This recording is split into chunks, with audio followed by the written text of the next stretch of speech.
My parents called me a stingy, selfish son and threw me out of the family dinner.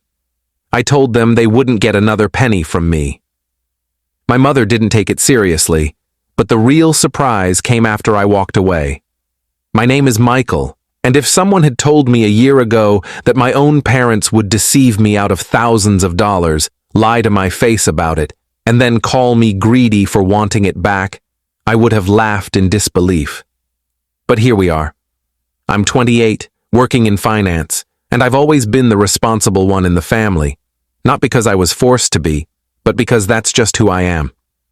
Growing up, I was the kid who kept things together.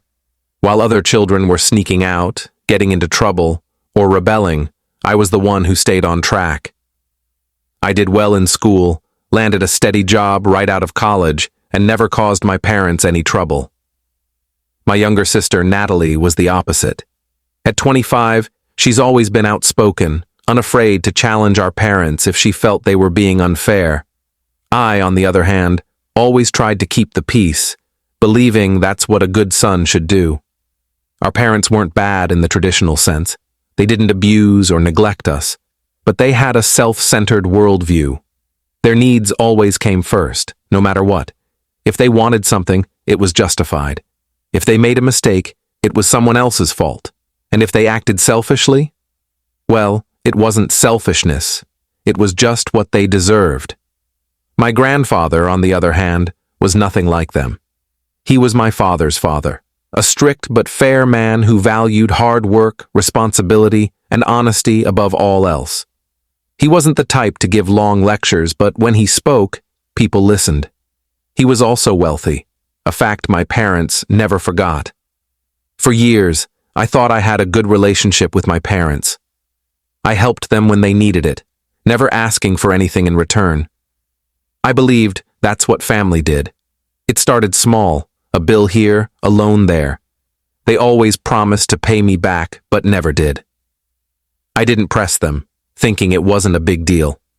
Then, last year, they asked for $8,000, claiming they needed to buy a used car urgently. I hesitated, but they swore they'd repay me. When I asked for a repayment plan, my mother laughed and said, "We're your parents. You owe us for all we've done for you." I gave them the money, and they never paid me back. Months later, they asked for another $5,000, promising to repay it within a month. Again, I gave in. A month passed, then two, and nothing. Then, out of the blue, my grandfather called me. "Michael," he said, his voice calm but firm. "You know they spent your money on a vacation, right?" I laughed at first, thinking he was joking, but he wasn't. "They went to Florida for a week," he continued. "Your father bragged about it to me. They used your money." I felt sick. I called my parents immediately, and my mother answered, cheerful as ever. "Hey, sweetie, how's work?" she said, as if nothing was wrong. "Did you spend my money on a vacation?" I asked, my voice trembling with anger. There was a brief pause before she sighed. "Oh, so Dad told you?" "Well, yes, we did. We needed a break. We work hard, Michael. And frankly, you need to loosen up too. You're way too uptight about money." My father chuckled in the background. "Yeah, we figured you'd throw a fit about it. That's why we didn't tell you." I couldn't believe what I was hearing. "So when were you going to pay me back?" I demanded. "Michael," my mother said, her tone condescending, "we are your parents. We raised you, clothed you, fed you, gave you everything. The least you can do is help us when we need it." Something inside me snapped. I hung up without another word. I stopped visiting, stopped calling, and stopped taking their calls. I needed space to process how little they actually cared about me beyond what I could give them. A few months later, I received an unexpected message from my grandfather. "Come to dinner this Saturday," he wrote. "Your father has been promoted. They're celebrating." I was stunned. Not because my father had been promoted. I had no doubt he'd played office politics like a pro, but because my grandfather was inviting me. My parents certainly wouldn't have. I wrote back, "Are you sure you want me there?" "Just be there," he replied. I didn't know what he was planning, but I knew one thing. I was going, and I wasn't going to be quiet. Saturday came, and I drove to my parents' house, feeling a strange mixture of anger and curiosity. I hadn't spoken to them in months, and I knew they weren't expecting me to show up. As I walked up to the door, I could hear the voices inside. My father laughing, my mother chatting. It was a full house. My uncle, some cousins, and a few family friends were there. My grandfather, of course, was seated at the head of the table. I walked in, and the conversation stopped. The room fell silent for a moment before my mother forced a smile. "Michael, what a surprise," she said, her voice dripping with fake enthusiasm. My father barely looked at me, just muttered, "Didn't expect to see you here." I smiled back.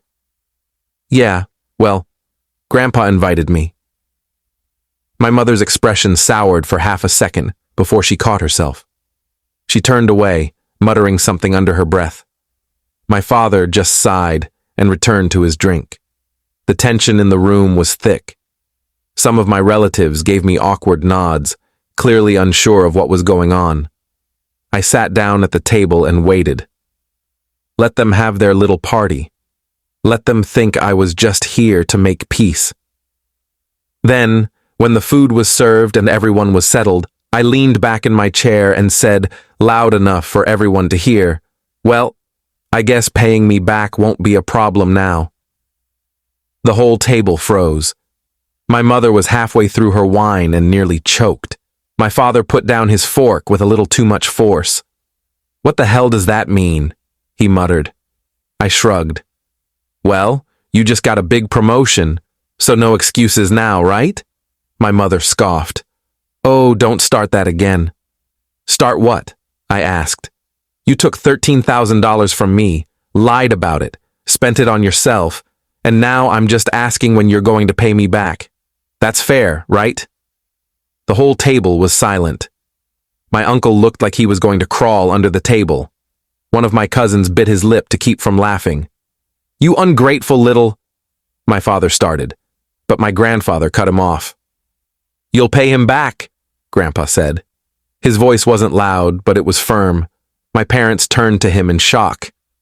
My mother forced a laugh. "Dad, come on, we're his parents. This is ridiculous." Grandpa didn't blink.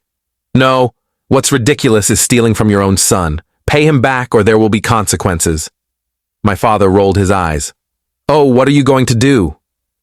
Grandpa sat back, folded his arms, and said, "I'm going to change my will." The air in the room shifted.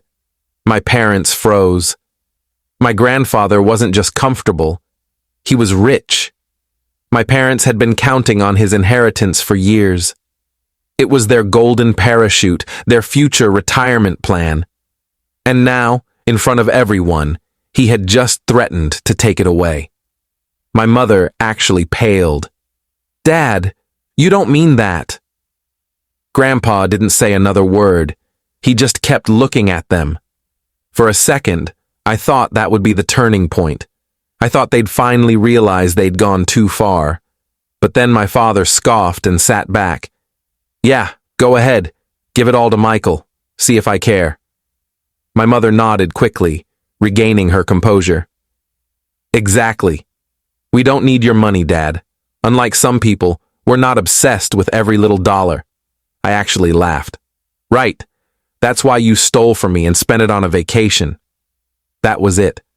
My father slammed his fist down on the table. "Get out. Now." "Gladly," I said, getting up. "But just so you know, you're not getting another damn dime from me ever." My mother rolled her eyes. "Oh, please, you always say that." Grandpa stood up. "Come on, Michael, I'll walk you out." I turned and headed for the door. As I stepped out into the night, I exhaled and shook my head. They had no idea what I was going to do next, and when they found out, they would regret everything. The next morning, I woke up feeling lighter than I had in months. I was done. Done being their personal ATM, done letting them manipulate me, done playing their selfish games. I wasn't going to argue with them anymore. I wasn't going to hunt them down for my money. I was just going to cut them off completely. But there was one more thing I had to do. The car, the one they had bought with my money. I was sitting at my kitchen table drinking coffee when my grandfather called. "Michael," he said, his voice as calm as ever. "You still want the money back?" "Yes," I said, rubbing my temple. "But I know they'll never pay me back willingly." He let out a small chuckle. "Then we'll have to get creative." I frowned. "What do you mean?"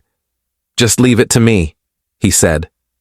2 days later, I received a text from Grandpa. "Come see me this afternoon." When I arrived at his house, I almost laughed out loud, because there it was, the car, the same used car my parents had bought with my $8,000, sitting in my grandfather's driveway like it had always belonged there. I turned to him, stunned. "How did you get it?" Grandpa grinned. "Took the keys when your mom wasn't looking?" I blinked. "Wait, you just took them?" "Well," he said, looking way too pleased with himself, "she shouldn't leave them lying around if she doesn't want someone to take them." I couldn't stop laughing. My 78-year-old grandfather had just pulled off the most inconspicuous robbery I'd ever seen. Then I sobered up. "You know they're going to freak out." "Let them," Grandpa said. "It's not their car anyway. It's yours." He wasn't wrong. The car was technically registered to my dad, but I was the one who had paid for it. And now, thanks to Grandpa, I actually owned it. Sure enough, the next morning, my mom called me, screaming, "Michael, where is the car?" I kept my voice calm. "Oh, you mean my car? The one you bought with my money? Don't play games," she screamed. "That car belongs to your father." "Then he can buy it back from me," I said. Silence. Then my father got on the phone, his voice deep and seething. "You stole our car." I almost laughed at the irony. "Oh, so it's stealing when I take something that was bought with my money. That's interesting." "We're calling a lawyer," he snapped. "Go ahead," I said. "But before you do, you might want to talk to Grandpa first." An hour later, Grandpa called. "Well," he said, sounding thoroughly entertained. "Your parents are furious. They even called their lawyer." But I reminded them of something. "What?" I asked. "I told them that if they took you to court over this, I would cut them out of my will completely." I grinned. "And?" And suddenly they decided they'd rather settle things privately. We agreed that I would sell the car back to them for $6,000, not the full amount, but better than nothing.